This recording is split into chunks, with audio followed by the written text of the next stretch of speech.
Hi, this is Ann Matuzak with this edition of Photo Estate News. In the world today, we're dealing with all sorts of weather issues, from 4 to 7 inches of rain in our area to storms all over. So let's talk about taking care of your photos. Come on and let's get started.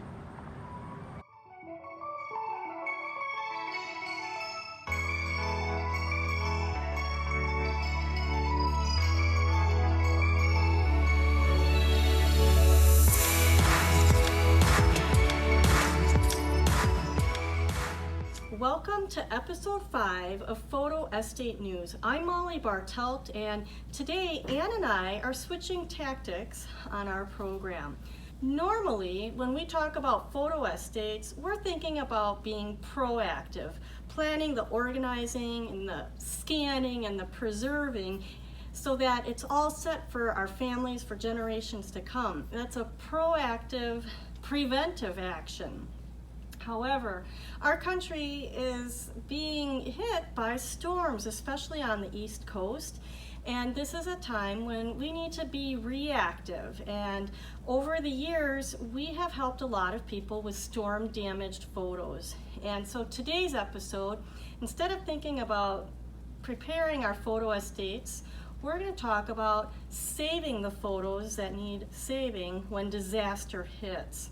So with that being said, I'm going to turn it over to Ann, who's going to talk about what's been in the news. Thanks, Molly. You know, there is so much going on in our world of weather right now. Here in Wisconsin this past week, we had areas that had anywhere from 4 to 7 inches of rain. Basements are inundated, and people are suddenly forced to deal with boxes that are soaking wet.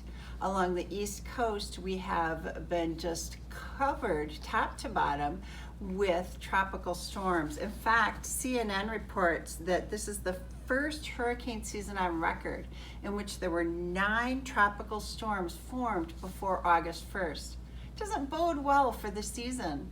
And while we're focused on the hurricanes themselves and the wind and rain and waves that come in off of the ocean, we also know that hurricanes spawn tornadoes and fires. And while we're focused on all of that, the West Coast has already started their drought burning of the season. And so sometimes the photos that we deal with that are damaged from water actually come to us from a fire. So if you take a look at a little bit of what we're experiencing, here's a couple news clips of what's going on out there. So you can see fires spawning, and you can see the massive hurricane and tornado damage that we can encounter. And quite frankly, for most people, their first concern is getting themselves and their family out alive. Having accomplished that, they start thinking, where's the cat? Where's the dog? Are our pets safe? And once they're okay with the lives being preserved, they start thinking about what they're really going to lose if they can't go home. And most of the time, the first thing that comes to mind are the family memories, the photos, the videos, the stories. So let's look at some of the ways that we can help protect and recover those memories to the best of our ability. Molly, you want to talk about one story that we had like that? Yeah, we had one particular client. Her name was Diane, and she had a disaster hit her home. And the fire department was able to put the fire out, but everything was soaked. And so all of the photos, memorabilia, yearbooks, old certificates and that sort of thing were soaked, and all of those items were put in a laundry basket and put into a recovery company's storage locker for 2 weeks. The fire was just the first part of the problem. The second part of the problem was storing wet and soaked photos in a locker during the summer. You can imagine how bad the mold damage was. Most of the pictures were so soaked still that when you took the pictures out of the album, the emulsion peeled away and there was just just chemicals left where the image used to be.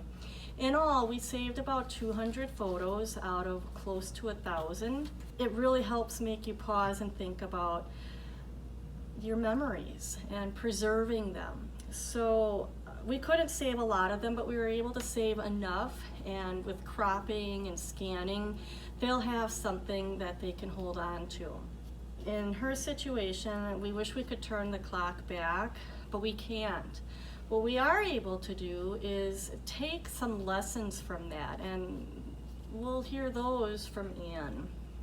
So let's talk about some of the lessons that people need to learn about managing their photos after a storm. That storm can be a hurricane, a tornado, the results of a fire. It's the damage. And the most important thing and the number one tip that we can give you is get those things drying quickly. The best thing you can do is get that moisture off of them so that you can decrease the risk of extensive mold damage, which is of course a huge health hazard and something that we have had to take preventative and protective actions to keep ourselves safe when we deal with things like this. Amazingly, photos that are full of yuck, which is what often happens in basements especially, but really anywhere they can be covered with mud and things. Photos can be rinsed off. They're already wet. You're not going to make them wetter. Get them clean and get them drying. Sometimes you don't have that option.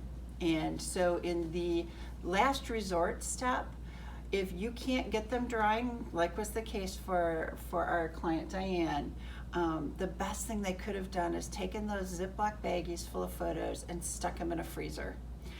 The reason for that is at least you can arrest the mold, you can stop the damage right where it's at, and then have a chance of recovering more than we were able to because you have put them in a solid block of a way to keep them safe until you're ready to deal with them. And just one other tip that I want to put out there, because I see it every time hurricane season hits. Your dishwasher is not the place to store your photos in a storm. If you think about it, what goes into your dishwasher? Water. There is obviously an easy access for water, and what happens every storm is floating dishwashers are found with stuff inside them that's all completely soaked and now been held in a nice humid environment. So what we've created is an entire handout called Helping Photos Weather the Storm, and there's going to be a link down below. Click on that and you'll be able to get more details on how to work with your photos after a storm. And in that process of working with them, we came across something you would have never expected would be an unusual photo find. So what was that, Molly? Well, when we had those photos, close to 1,000, that needed to be dried, we simply could not put them on tables here in our studio at Pixologie. They were too moldy. They were dangerous to be in here. So we worked with my engineer husband, who put up strings in a garage, and we had to hang those 1,000 pictures. And regular clothespins were too big, and how do you get 1,000 of those?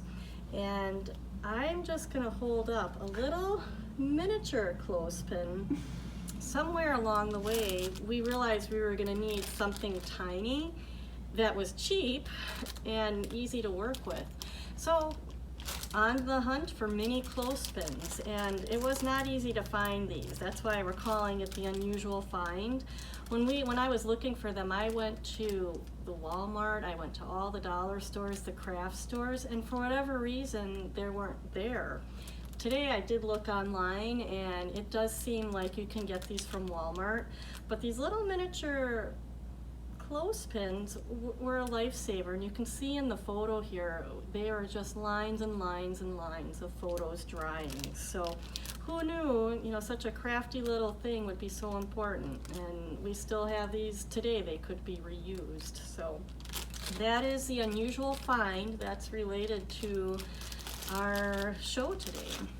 Well, we always like to talk to you about something from the web that's photo related. And so continuing on the theme, we want to share with you one of our just most respected resources, and that is the National Disaster Photo Rescue.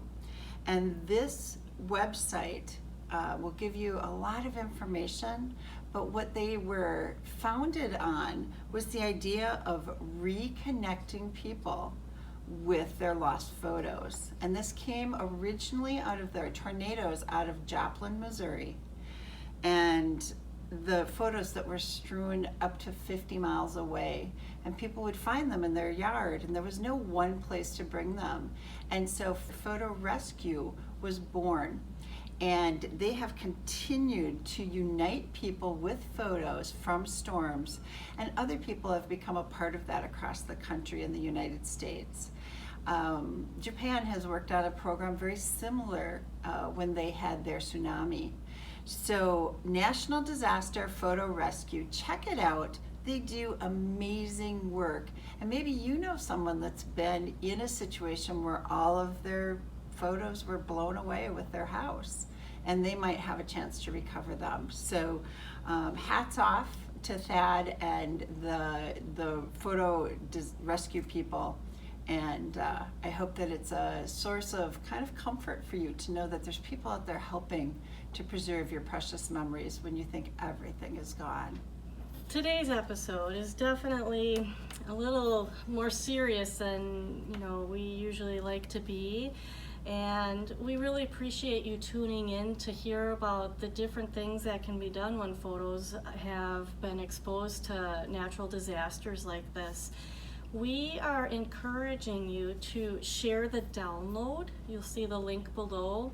Share this video or share our Facebook post so that the people who've been affected by the storms and any other type of flooding or fires have access to the information. When you share that link, let us know. You can just email us at contact@pixologieinc.com.